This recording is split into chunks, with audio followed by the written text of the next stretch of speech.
Hold on to your butts.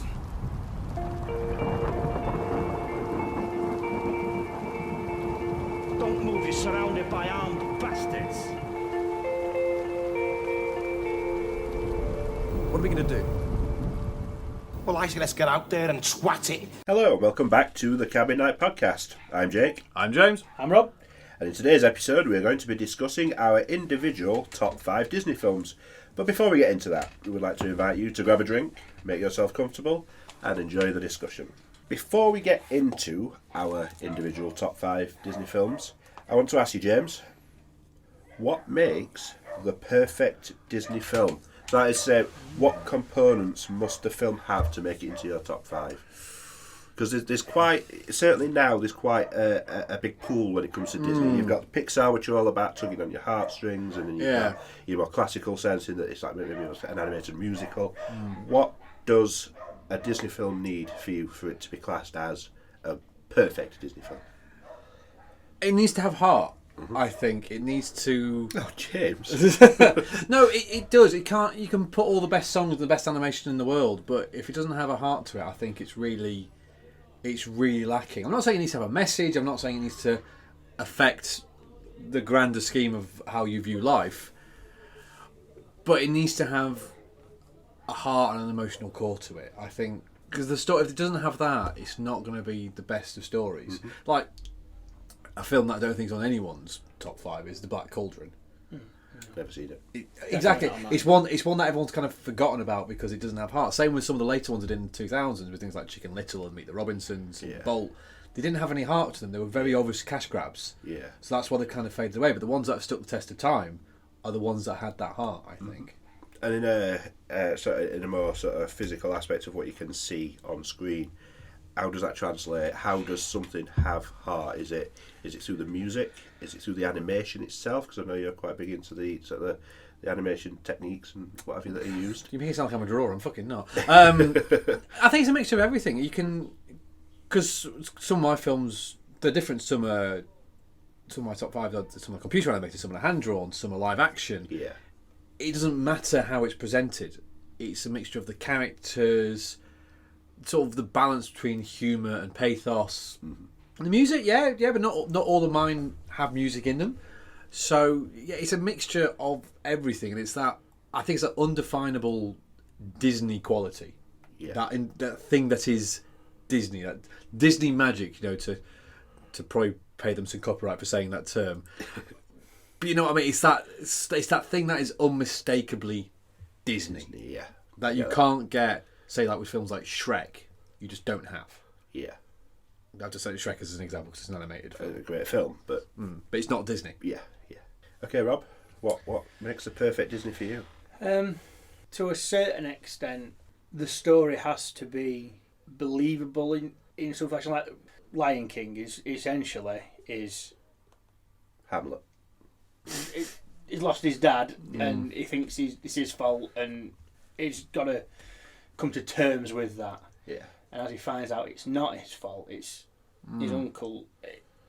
So if that was just, my dad's died and I'm just going to go off, and there was no third act as such, there was no bit at the end that brings that story back round, I think that would be that. I think so. The story element to it, one of my films, very almost changed Phoebe's name because it came out at that time that Emma was pregnant. I think I know which one you're talking about. That's a middle. Is that a middle name? That's a middle name. It wasn't that name. We almost didn't call her Phoebe. Was it Mufasa? Riley? Yes, I thought it was that. Potentially that's not Mufasa then. No, not Mufasa. No. James Earl Jones, by the way, isn't it? But yeah, because we liked, because that film. I mean, it's one of the choices for my 5th film. Sorry, what was this one for? Inside Out. Inside Out. So that's obviously we were about to be new parents at that point, and it's what goes through a child's mind, or what Disney think is going through a child's mind, and there's all the different parts. Like obviously it's just joy in the beginning, and then sadness comes in, and they all come in at certain points. And we were looking at this, thinking this is what we're going to go through. And it almost changed. We were determined we were having Phoebe, and we almost changed his mind to Riley. And if Elias was a girl, she would have been Riley. We would have had Riley for the second one, but obviously we had a boy. So yeah, I think the story for me, not necessarily music, because not a lot of mine have the massive musical numbers in them, but they have elements of music that I think without that, it wouldn't supplement to the story. It wouldn't give anything to it if it didn't have that bit of music in there. Okay. So the story mainly, and then the music that, as James said, is unmistakably little Disney undertones that they put in things just to put bits of hints and notes and here and there. It's interesting because for both of your answers, you've put sort of very personal touches on the question. You've answered it honestly, as in from the heart, I suppose.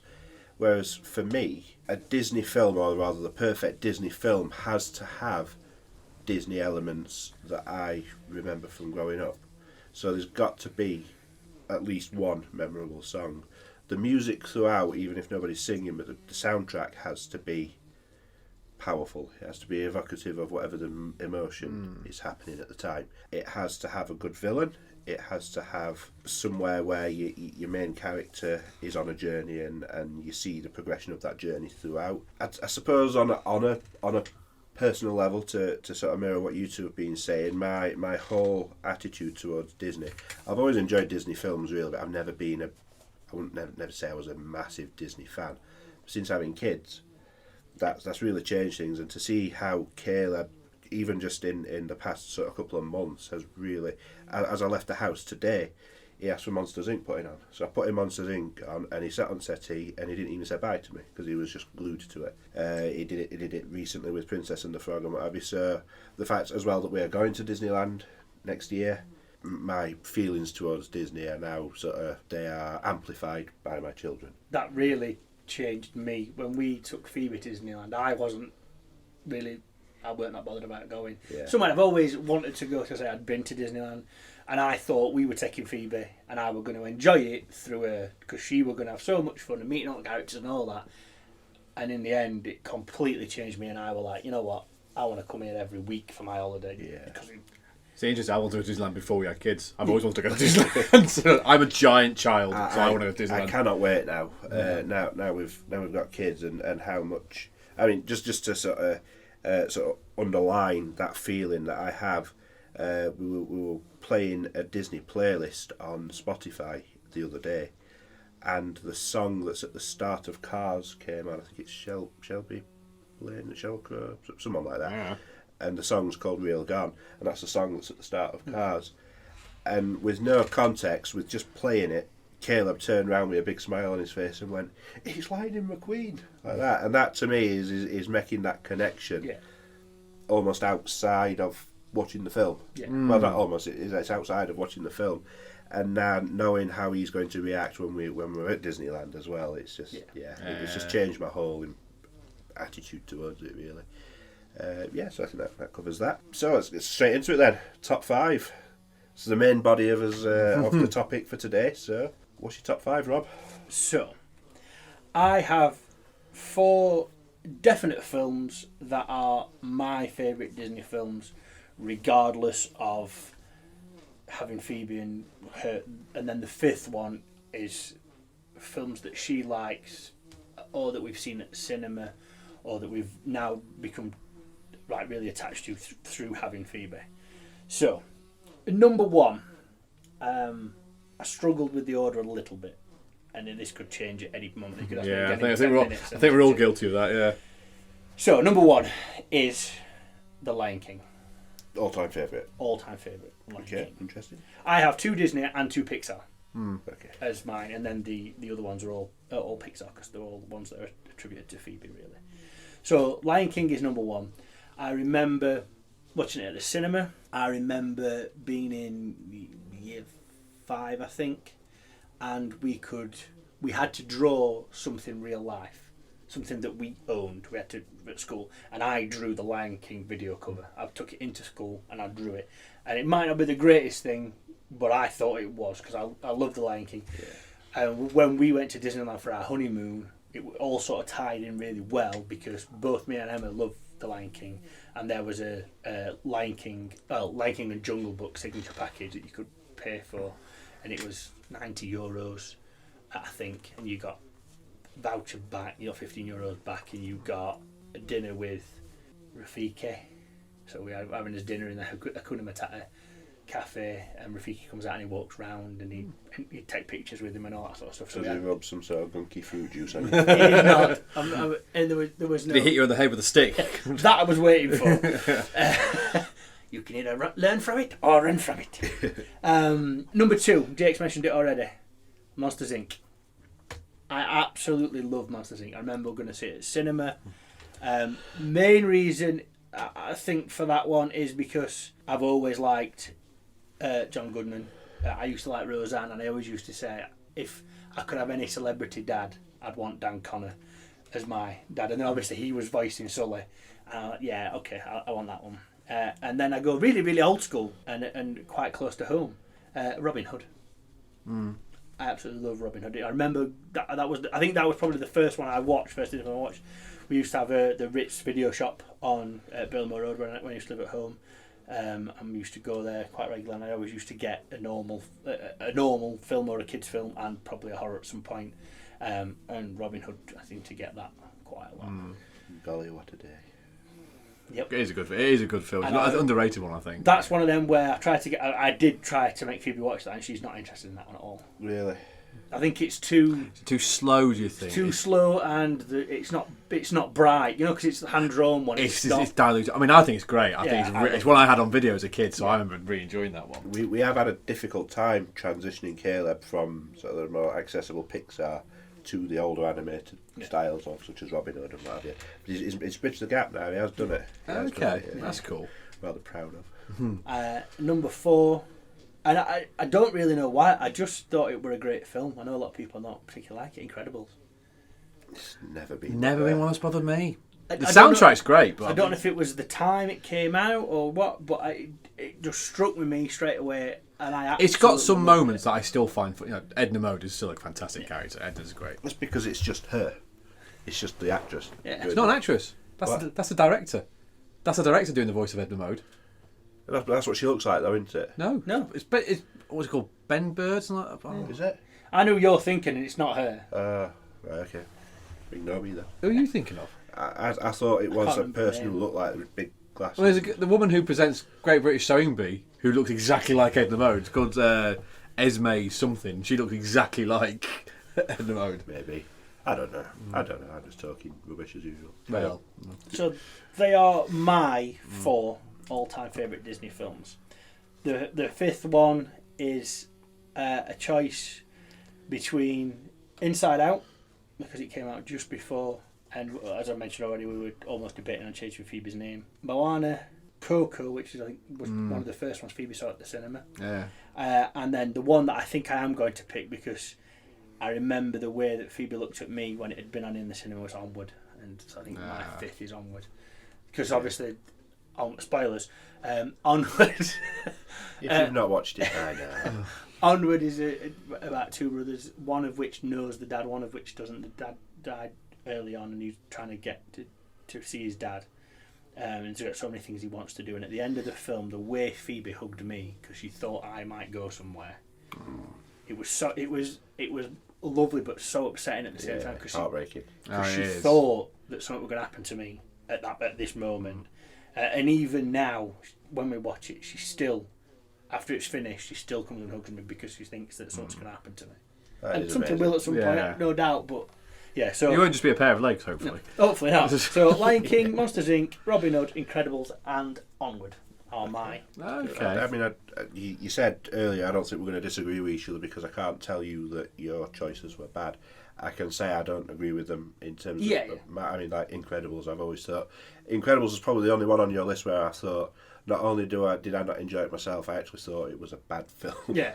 No, I didn't think it was a bad one. I just went in. I just not enjoying this. I was really looking forward to Incredibles 2 as well when I've not seen that Incredibles. came out. I've still not seen Incredibles. Because that was quite a while after, wasn't it? Incredibles. Good 10 years. It was much like Monsters Inc. and Monsters University. Yeah. Which Monsters University still bugs me to this day, because if you watch Monsters Inc., he talks about meeting him for the first time on the scare floor or something like that. and then that Monsters University completely goes against that, and they were at university together. I know they wanted the same characters in it, which makes sense and all that sort of stuff, but yeah, it's a bit strange. I get that. I do get that. Go on, James. My number one is Wally. I just think it's such a cute little film. I really do. The fact that Pixar managed to get so much character into what is essentially a pair of binoculars on top of a yellow box, to have so much character out of that, and the fact that they trust in their animation and their character work, that for the first 20 minutes no one speaks.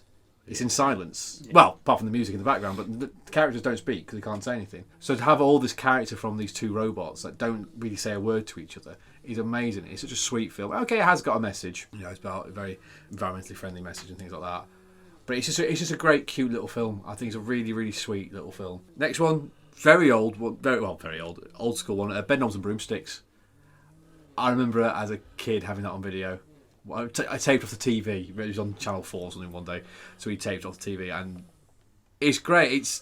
It's very 60s in places, very 60s, set in a random rural village somewhere in England during the Second Cornwall, Corfe. Corfe, is it a real place? Mm-hmm. Oh, right. Well, there you go. Okay, real place in England, and it's just it's just kind of nonsense, just pure Disney magic kind of. Yeah, we found a book that can do this. Yeah, this bed now flies. Yeah, we can travel to a cartoon world. Why not? We can and we will. We can and we will. Yes, these knights are all coming to life now. Why not? I can turn into a rabbit. Why not? It's just wonderful, pure Disney magic, I think. Yeah. It's a really nice. It also has, of course, one of the best lines in a Disney film ever. What's that got to do with my knob? Great line. Great line. It's a really good film. Again, quite dated now. I'd argue it probably doesn't stand up like other films that came out at the same time, like Mary Poppins. You know, I can't be before or after, but yeah, it can't compete on those levels. But I think, again, for heart, I prefer Bedrooms and Broomsticks. Next one, Lion King. It's the first one I remember watching on video a lot. We had quite a few on video when I was a kid, but it's the first one I remember watching a lot on video. So much so that when the video got ruined and we couldn't watch it anymore, we were heartbroken. We couldn't watch it.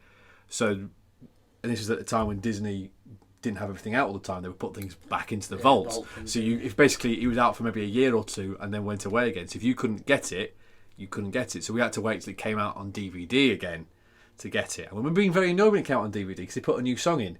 It was very annoying. What song was that? Morning Report. Yeah. Which I really don't like because it was before. Because it was Zazu singing it, but it wasn't Rowan Atkinson who did the original voice. It was someone else who sounded a bit like Rowan Atkinson. I was like, no, don't like this. Don't like this. Because Morning Report was originally from the Broadway West End show, I think, and they put it back in. I really didn't like it. So Lion King's one of the first ones I really remember watching a lot as a kid. Yeah, I've been debating over the next one. I think the next one's Big Hero 6. I've never seen it. I haven't seen Big Hero. It's one of the more recent ones. I've got a few on. Again, like Rob, I have quite a few honourable mentions as well. But Big Hero 6, it's got that heart. It's got real sadness to it and real pathos to it. But at the same time, Baymax is one of the best characters ever created by Disney. He's an amazing, lovable, fat idiot. He's amazing. Take your word for it. He's great. Seriously, if you've not seen Big Hero 6, you need to watch it. It's got some real sad moments. It's weird because it's a Disney film that doesn't really have any songs. It's only got one song in it. It's a song by Fall Out Boy, which I actually don't mind. I think it's actually quite a fun song. Not wrong with Fall Out Boy. But it's actually also part of the Marvel universe. It's one of the Disney Classics range, but it's actually based off an obscure Marvel property. Very obscure Marvel property. So it does mean it has a Stan Lee cameo in it as well because it's a Marvel property, technically. But it is. I put it in because it is Disney Classics, so it's a loophole, but I've got it in. Then my honourable mentions are Moana, because it's such good music. The Rock. It's got The Rock in it. The Rock proving he is human because he's not the best singer in the world. So found something he can't really do. Which is works for that song, it does work. The fact that Alan Tudyk, or Tudyk, however you say his name, is the voice of the chicken. He is Hey Hey, which is amazing. He's also the voice of Tuk Tuk in Ray and the Last Dragon. You know, the armadillo. He's the voice. So Alan Tudyk is now apparently the voice of animated. Is also the Duke of Wesselton in Frozen. He is, and Wesselton, whatever it is, and is it one of the Turbo Terry or whatever he's called in Wreck-It Ralph? Yeah, Turbo. Turbo. It's just called Turbo. Turbo, Turbo from Terry. Turbo Game, And yeah. he's kind of Disney, but not Disney. But he's also the voice of the robot, the token droid in Rogue One. Oh, K2SO9 or something like K2SO9. that. Yeah. Oh, he's the voice of things, basically. I didn't realise, like, when you look at credits, how many things he's done. Oh, he's done. And I would say now he's certainly done more voiceover than actual himself, acting yeah. stuff. I think so. Yeah, especially when he's just doing random noises here I mean, and there. the thing I like him most is Steve the Pirate. Steve the Pirate. Yeah, And, that's probably the first thing I remember seeing him in. yeah, Actually, of course, you'll obviously remember Firefly. yes, Firefly and Serenity, amazing as Wash, amazing. He's got some of the best quotes in the world. But we'll talk about Firefly and Serenity another time, I'm sure. Which Do we have to? yes, That will be a special edition. just for Just for James. just for me. I'll be washing my hair that week. So will I. We'll be watching each other's hair, Jake. That's basically rubbing each other's bald heads in the shower. Oh, erotic. Next one, Toy Story, but I couldn't. Reasons an honourable mention. I couldn't separate the four. I really can't separate. I love all four of them. I think they're all fantastic films. I know you were saying you don't necessarily agree with that, but for me, I can't separate the four of them. I remember I've seen all four of them at the cinema, which I can't really say about. I don't think any other film franchise. I've seen every one at the cinema. I just think they've got that heart, and they're all, and the music, the songs are really good, characters are amazing. It's just really, really sweet films. And then Tangled's another honorable mention. Tangled's really, I would have put it on there, but it's only a more recent one that I've really started watching a lot more. I think it's better than things like Frozen, but I wouldn't. I don't know. It's just another honorable mention for me. And then Pirates of the Caribbean.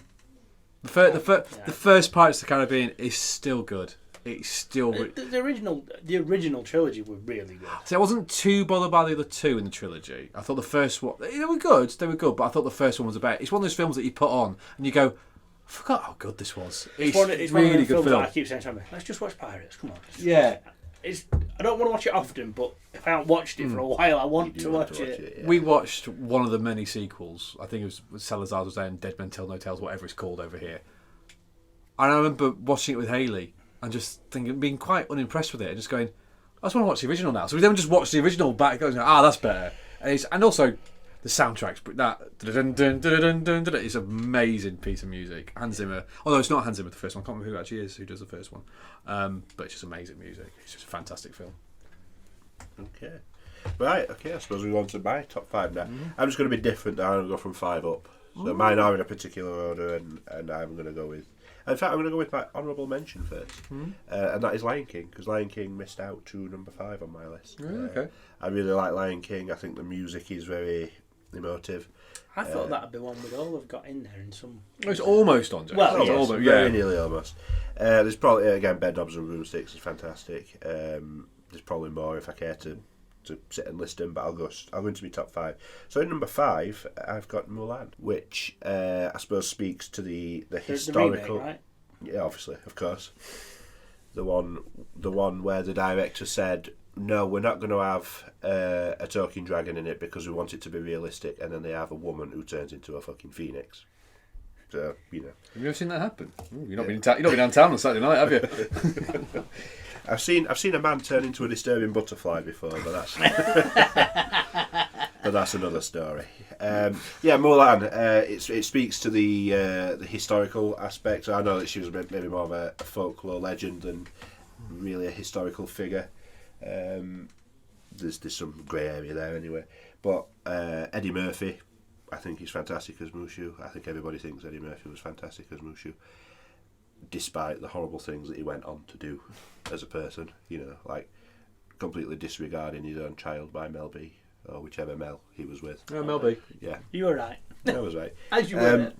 Reason for picking that one in at number 5, I watched it a lot with my cousins at my nan and granddad's house, so it's got that nostalgic element to it, and I just think it's just a fun story, isn't it? It's just sort of, it's got action, it's got the music, it's got that silly camaraderie between, you know, when she's in the army and there's the different characters in the army. Danny Osmond singing "Let's Get Down to Business." That's fantastic. One of song. Emma's favourite songs. That she sings it all the time. It wasn't until about 6 months ago that she actually realised it would. Well, until I told her it was actually Donny Osmond, she was like, "It's not. Yeah. Just listen to him." I'll take that over Crazy Horses any day. Yeah, so everyone. In number 4, I've gone with A Bug's Life because I think it's just such again, it's about the characters, that one. Every character appears to be really well developed. Like, obviously, Kevin Spacey, again, regardless of what he's done since or what he's supposed to have done since, he makes a really good villain as Hopper.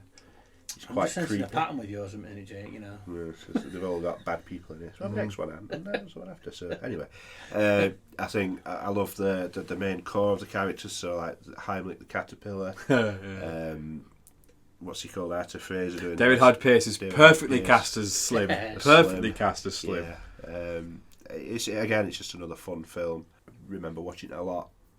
Yeah, we used to go through a phase as kids where we'd pick a film and then that's the film we would watch for the next 7 nights every night religiously, and then it'd change to something else. So I think the one that we watched directly after Bug's Life, we went on to The Mummy, the first Mummy. Of course film. you would. Because why would they naturally go into each other, don't they? Those yeah. See, it's weird for me because around that sort of time, just after Lion King, that's when I started watching. Like Scream came out 2 years after, and Pulp Fiction came out 2 years after. Adult film. Sort of thing, So I completely dropped off Disney from '96 to certainly like Monsters Inc. 2001, 2001. I went out at Disney altogether. So Bug's Life I'd never seen until Phoebe wanted to watch it. I still quote bits of Bug's Life to this day. If Hayley can't find me or whatever, I'll stand there and go, "I'm the only stick with eyeballs." She can't find. So I used to be able to quote. Me and my sister used to be able to quote the outtakes, the fake outtakes. Yeah. Used to be able to quote them. You're fired. You fired. Go back to Alton Towers. That's how we scared someone once at Alton Towers. I was on the bottom. Guy jumped to my shoulders and we went, "Honey!" I took him off. We scared the whole group. Well, I was like, amazing. Only people to get a Bug's Life scare into scare attraction. Why not? Okay, in number 3, Princess and the Frog, because I think it's the most classic modern Disney film, because it's got an old folklore tale, the whole Princess and the Frog. Kiss a frog, he turns into a prince. It's twisted that on its head, obviously, with the introduction of voodoo and whatnot. It's got, in my opinion, one of the best ever Disney villains in it. It's got the really, in Becky's opinion, one of the most heart-wrenching Disney deaths when the little firefly, what's he called? I can't remember. Evangeline's his girlfriend, who's a star anyway. But the way that Dr. Facilier kills him in the graveyard, he literally stamps on him, straightens his collar, wipes his nose, and walks off. It's just so cold blooded. And then obviously they have him actually dying. Yeah. After that, because he's obviously just been crushed at that point, and then he dies afterwards when the crocodile, Louis the crocodile, says he's been hurt real bad, and then he dies. And it's just really, really quite heartbreaking. But also, John Goodman's in that one. Oh, he is. He's the blonde girl's dad. Yeah, of course he is. Yeah, he's the white guy. Yeah. Big Papa. I think she keeps calling him, which makes it a bit unsettling. But anyway, yeah, it's the most classic modern Disney film. Yeah, I agree with that statement. Again, it's just fun. In 2 is Toy Story 1. Specifically Toy Story 1. Specifically Toy Story 1, because that's obviously the first one everyone again, I watched. haven't watched Toy Story until recently, because that came out in that point. During that time period. Oh, God. So I hadn't watched any of the Toy Stories until Phoebe was born. Yeah. So I had not watched them since until at least 2016. So 95 it came out. Yeah, which always, I hate the fact it's a lot earlier than I think it is. I was 5.5 when it came out, and I remember watching you. I was 11. I remember watching it, and we were totally sold on the craze that came out of that. So the toy buying craze and what have you. And Mum and Dad, I always liked Woody. I was quite easy to buy for. I always liked Woody. They bought Woody well in advance of Christmas, no issues. Spent months and months trying to find a Buzz for my older brother, for Joe's favourite was Buzz Lightyear. And I remember my Mum and Dad actually showing me Woody in the box prior to Christmas, saying, "Oh yeah, we've sorted yours." And I was like, "I'm getting no Woody for Christmas." And now I just get a Woody in the morning. And Becky's got a Buzz. We're talking about child films, please. Yes. Keep it PG. Disney, family friendly. You're going to cut that bit, right? That's what Becky says.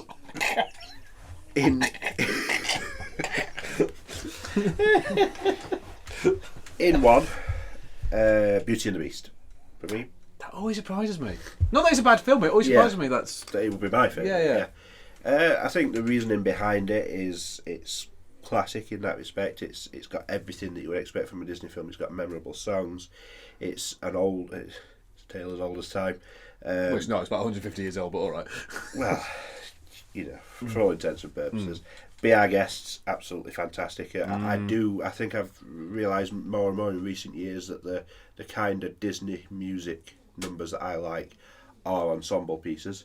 So can't wait to be king. That's a big sort of ensemble piece, isn't it? It's got. So I think, yeah, for those reasons, I think I remember watching it when it came out and being quite scared of the Beast. So there was always that sort of fear and tension. It's kind of weird because I always like the villain, but I'm not ever so fussed about Gaston. I've never really been sort of enamoured by him as a villain. I think he's got a good villain song. It's clear to most people that Gaston is the villain, but you almost think it's Beast. Oh, the wolves. Oh, the wolves. Yeah. You know what I mean? He's fighting for that villain kind of thing because you've got Beast, wolves, and then... Yeah. But again, it just goes back to something that I remember watching a lot as a kid, and just again the music as soon as it starts. And we went to music. the same Disney on Ice, didn't we? We did, yeah. Again, not knowing each other, but yeah. It's a bit different to Ghost, though, isn't it? Well, yeah, I suppose. Ghost Just on so Ice. much theatrics involved. So. That's true. Not so much ice skating, but although they didn't get wrong where we were, they knew we were in Sheffield. yes, they knew they were. Yeah, it's just one of them I remember watching a lot as a kid. So it's the music from the minute it starts, that film, the music takes me back to watching it as a kid. I think I've mentioned the music a lot, but yeah, It's one of the best scores, I think. The Beauty and the Beast musical score. Just that the simple piano. Dun, dun, dun, dun, I can't do that. Dun, dun. Yeah. It's a beautiful. It's a beautiful piece of music, I think. I get that. Both me and Emma get that from the opening bars in Inside Out. And I mean, I always go, "Aw." Yeah. I was telling James the other day that Caleb were watching Toy Story 3, and it was just ramping up to that bit with the with Andy leaving the toys with Molly, and the music was just starting to build, and I went, I can't do it. And I went and stood in the kitchen and did some started preparing tea or something. But yeah, okay, so that's our top fives. Then I think we've got, interestingly, quite a diverse, different list there. Some similarities, obviously, but There's still overlap. We can all appreciate what. Yeah, we can all appreciate what each other said. But. yeah. To finish off, then, just a quick one. But I've always personally not related more to, but I've always enjoyed villains not just in Disney, but in anything. I've always really sort of enjoyed. They're more interesting. More But it's characters. like wrestling, though. Heels Yeah. are always more Exactly. entertaining. The bigger characters are more fun to watch. Yeah. So with that in mind, who's your favourite villain? Who's your favourite villain song, and are they the same? Is your favourite villain song your same favourite villain? And, possibly more interesting considering what we've just discussed, do they feature in your top five? Is your favourite villain in your top five? Yes. And that is? Scar. Yeah, the boss. And would that be your favourite song as well? Be prepared. The only other villain that is close, and it's because I went through a big phase of really liking Steve Buscemi, is Randall. Yeah.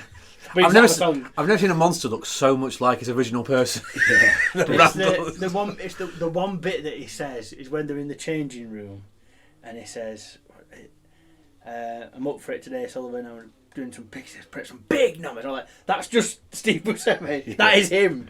I was laughing when we were watching it the other day, Monsters Inc., and he whacks the door, and the door slowly opens, and he's all sat there like... Yeah.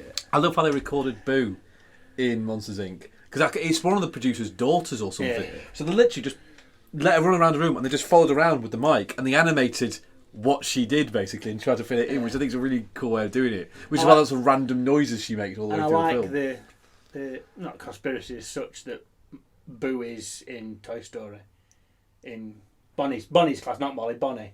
Right. Oh, I've not heard that. So if you look, certainly in 4, when she goes to school and Woody gets in the bag with her, and as she walks through the school, through the classroom, on one of the tables there is a girl in a purple shirt with pigtails, Oh. and it's supposed to be Boo. Interesting.